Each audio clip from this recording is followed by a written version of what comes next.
ایک سوال کیا گیا ہے کہ انسان اور انسان میں جو فرق پیدا ہو گیا ہے، پہلے تو مذہبوں میں فرق آ گیا، پھر ہر مذہب کے فرقے بنتے رہے، ان فرقوں کے پھر ٹکڑے ہوتے رہے، پھر اس میں الگ الگ سیکشنز بنتے رہے، فلاں یونٹ، فلاں سیکشن، فلاں محلہ، فلاں۔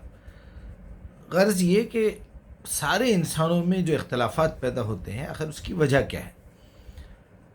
یہی سوال ہے، ذرا شارٹ کٹ میں انہوں نے پوچھا ہے، میں تفصیل سے بتا رہا ہوں۔ چنانچہ یہ اختلاف کی وجہ بڑھتے بڑھتے بڑھتے اب یہ حالت پہ آ گئے ہیں ہم لوگ کہ اسلام کے جتنے بھی بڑے بڑے شعار ہیں اس کو بے عزت کیا جا رہا ہے یا اس کی بے حرمتی کی جا رہی ہے، نبی کا نام لے کے بے حرمتی ہو رہی ہے قرآن کے ساتھ۔ تو یہ ویڈیو میرے پاس بھیج کے انہوں نے پوچھا ہے کہ یہ اس کا اب کیا علاج ہے۔ قرآن لا الہ الا اللہ محمد الرسول اللہ لکھ کے اس کے بینر کو کھندلا جا رہا ہے، تو یہ ذرا دیکھ لیجئے آپ۔ سد القتال عندك معاد تخسر حرب رجف الفرات حسب الممات يدري الإجاء صار الصعب ملك الكفوف بطل النزال أسد القتال عندك معاد تخسر حرب رجف الفرات حسب الممات يدري الإجاء صار الصعب ملك الكفوف بطل النزال أسد بس القتال۔ یہ لا الہ الا اللہ محمد الرسول اللہ یا سعودی عرب کا جو جھنڈا ہے، اس طرح کے پیپرز چھپا کے روڈ پہ ڈال کے اس کو کھندلا جا رہا ہے۔ اس سے پہلے بھی 2 لڑکیوں کا گوری وہ آیا تھا انگریزوں کا، کہ وہ قرآن کے اوراق کو پھاڑتی ہے، اپنی شرمگاہ سے پوچھ پوچھ کے پھینکتی ہے اور پیشاب کرتی ہے، اور اس طرح یہ تو آپ نے بھی دیکھ لیا کہ بھئی قرآن کو جلایا جا رہا ہے، بڑے پیمانے پہ جلایا گیا، کنٹری لیول پہ آ کے گورنمنٹ سے پرمیشن لے کے۔ آخر اتنی نوبت کیوں آئی؟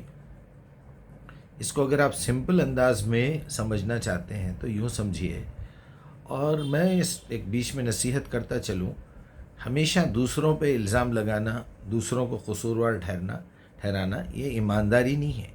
انسان کو اپنی غلطی بھی دیکھنا چاہیے۔ کسی نے گالی دے دی، بچے نے آ کے کہا کہ کسی بچے نے مجھے مارا ہے، میرا پین چرا لیا ہے یا کوئی بھی چیز، تو مجھے پہلے یہ دیکھنا چاہیے کہ تم نے اس کے ساتھ کیا کیا۔ یہ انصاف ہے، اور یہی ایک مومن کا شیوا ہے۔ ہمارے ہاں تو ہم لوگ اس لیول پہ آ چکے ہیں، ہمارے سے ہزاروں غلطیاں ہوں گی، بدماشیاں ہوں گی، ہم دنیا بھر کے خرافات کرتے ہیں، بلکہ جان بوجھ کے تنگ کرتے ہیں لوگوں کا حق مارتے ہیں، اور جب اپنے حق کی بات آتی ہے تو بڑی بدتمیزی سے پیش آتے ہیں۔ میں اکثر فجر کے بعد کہیں ایک ریسٹورنٹ میں اڈلی وغیرہ ناشتہ کھانے کے لیے جاتا ہوں، اتنی بدتمیزی سے گاڑی روکی جاتی ہے، میں بیان نہیں کر سکتا۔ پیچھے والا گاڑی نکال نہیں سکتا، روڈ پہ تکلیف، کسی بازو والے دکان کے سامنے گاڑی پارک کری، اس پہ پھر جھگڑا، بھائی ذرا گاڑی ہٹائیے، ابھی جا رہا ہوں میں۔ راستے میں رات دن یہی دیکھنے کو ملتا ہے، اور خاص طور پہ اس ملک اور اس شہر کے یہ آدھے حصے میں، اللہ اکبر، یعنی جہاں یہ مشہور ہے کہ مسلمان بستے ہیں، وہاں ٹیکسی والا آنے کے لیے ڈرتا، وہاں لوگ کام کرنے کے لیے ڈرتے نہیں۔ یہاں کے لوگ بدتمیز ہیں، گاڑی پارک کرنے کی تمیز نہیں ہے، جوتے اتارنے کی تمیز نہیں ہے۔ خیر، سوال یہ آیا ہے کہ یہ ہمارے ساتھ کیوں ہو رہا ہے؟ تو بھائی آپ نے کون سا پہلے سے لا الہ الا اللہ محمد الرسول اللہ کی جو ہے اس کا حق ادا کرنے کی کوشش کی ہے، اور آپ کون سا جانتے ہیں لا الہ الا اللہ محمد رسول اللہ کیا ہے؟ یہ تو آپ کو دھوکہ دیا گیا ہے۔ ایک ایسا کلمہ رٹا دو کہ کبھی زندگی میں انسان کا اصل جگہ پہ ذہن نہ جائے۔ یہ غلطی سے ہوا یا جان بوجھ کے ہوا، غداری میں ہوا، دشمنی میں ہوا، یہ ہمیں نہیں جانتا، لیکن جو بھی ہوا ہے ہو تو گیا ہے۔ آج کسی سے بھی پوچھ لیجئے آپ، کلمہ پڑھ لو تو بس اس کے دماغ میں یہ بیٹھا ہوا ہے کہ میں جنتی ہوں اور جنت میں جا رہا ہوں۔ کلمہ اس کے علاوہ کچھ نہیں ہے۔ دیکھیے میں آپ کو بتاتا ہوں یہ کیا ہے، اگر آپ پوچھیں گے، ایک کتاب ہے، ایک بک ہے، اور وہ کیا ہے؟ قرآن ہے، اس میں قرآن لکھی ہوئی ہے، ٹھیک ہے؟ میں کہہ رہا ہوں یہ قرآن ہے۔ اگر یہاں ایک اور ایک کتاب میں رکھ دوں، کوئی بھی ایک کتاب لے کے رکھ دوں، یہ لکھ دوں بکھرے موتی، یہ کیا ہے بھائی؟ بھائی یہ حدیثوں کی کتاب ہے، اچھا ٹھیک ہے، میں نے یہ کہاں کہا کہ یہ کتاب میں پڑھوں گا، یہ میری کتاب ہے، میں اس پہ عمل کروں گا؟ قرآن ہے نا، لا الہ الا اللہ، اللہ کے علاوہ عبادت کے لائق کوئی نہیں ہے۔ اچھا حدیث کیا ہے بھائی؟ محمد رسول اللہ، محمد اللہ کے پیغمبر، رسول، نبی۔ اللہ جو بھی بولتا ہے وہ اپنے نبی کے پاس پیغام بھیجتا ہے، نبی دنیا کو سنا دیتے ہیں، کر کے بھی دکھاتے ہیں۔ اچھا ٹھیک ہے، میں نے یہ کہاں کمٹمنٹ کیا کہ میں اس خدا کو مانتا ہوں، وہ اکیلا ہے، میں نے سارے لوگوں کی عبادت کر کے چیک کر لیا، کوئی بھی عبادت کے لائق نہیں؟ یہ بات تو اسی وقت کہہ سکتے ہیں آپ، پھر اس پہ سے اشہد ان لا الہ الا اللہ، یہ بات تو اسی وقت ہو سکتی ہے جب آدمی کم از کم قرآن کو پوری طریقے سے سمجھ کے پڑھے، جب یہ پتہ چل جائے اسے کہ فلاں قوم نے گائے کی پوجا کی تھی، فلاں قوم نے جو ہے بچھڑے کو معبود بنا لیا تھا، فلاں قوم نے جو ہے فرعون کی غلامی کی، اور فلاں قوم نے یہ کیا، فلاں نے سورج کو مانا، فلاں نے آگ کی پوجا کی ہے۔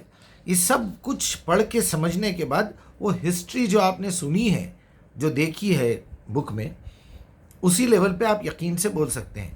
ہاں اگر آپ کوئی پرانے دوسرے مذہب میں تھے، آپ جانتے تھے کہ جو مورتی کے آگے میں جھک رہا ہوں یہی بھگوان ہے، یہی اللہ ہے، یہی خدا ہے، عیسیٰ کا پتلا بنا کے، مریم کا پتلا بنا کے ان کے سامنے جھک رہے ہیں، یہ کر لے رہے ہیں، تو یہ وہ چھوڑ کے جب آپ قرآن سمجھیں گے، جب آپ کہیں گے کہ اشہد ان لا الہ الا اللہ و اشہد ان محمدً عبدہ رسولہ، یا رسول اللہ، جب آپ کی بات میں تھوڑا سا وزن ہے، وہ بھی ایک ڈائلاگ کا جواب دے رہے ہیں آپ۔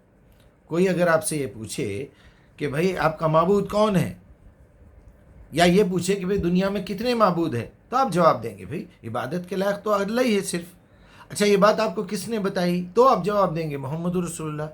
مجھے یہ ذرا سمجھا دیجئے کہ اس کلمے سے ایسا کیا آپ کو وہ جو ہے اپوائنٹمنٹ آرڈر مل گیا، یہ ایک لائن بولنے سے آپ کو ایسا کیسے ہو گیا کہ آپ مسلمانوں میں شامل ہو گئے، آپ پہ دوزخ حرام ہو گئی، آپ کو دوزخ میں سے نکال لیا جائے گا، پھر جنت میں ٹرانسفر کر دیا جائے گا؟ یہ کس نے کہہ دیا آپ سے؟ یہ جھوٹ ہے، یہ دھوکہ ہے جو نبی کے نام پہ لیا گیا ہے۔